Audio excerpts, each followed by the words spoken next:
Dragi invitați, la această seară splendidă, la botezul micuței Teodora Gabriela, noi suntem vestitele ursitoare venite din altă țară. Ursita noastră o să o ascultați, o să aveți de ascultat, dar vai, ce bebeluș minunat! Să ne prezentăm. Eu sunt ursitoarea Rațiunea și ce dăruiește un izvor cu apă cristalină va dărui numele tău, Teodora Gabriela, pentru că el, Alina, va alina și va mângâia pe toți în jurul său.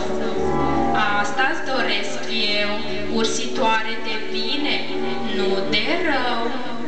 Sufletul tău să fie unic, precum e Sfântul Soare, să ai visul cristalin, zâmbetul ca o floare.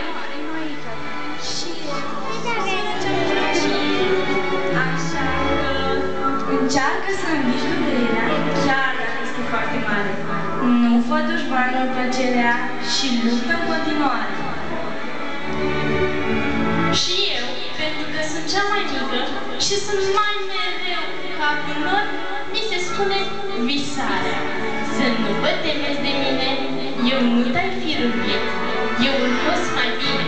Să-ți treacă iute supărarea, tristețea și durerea, să ai pace de viață, de fericire mare, încredere, să ai mereu în tine și în destin, să ai în ziua cea de mâine un zâmbet, un suspin și toate lacrimile tale să fie nestemate, sorbite într-o bună zi de buzele înfometare.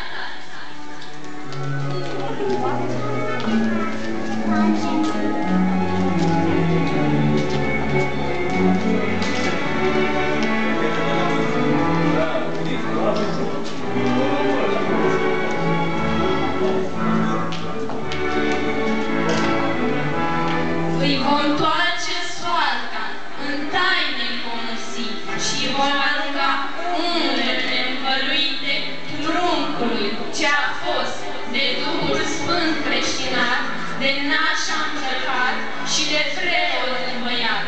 Îi vom usi pe îndelete, îi vom usi cele menite și în cele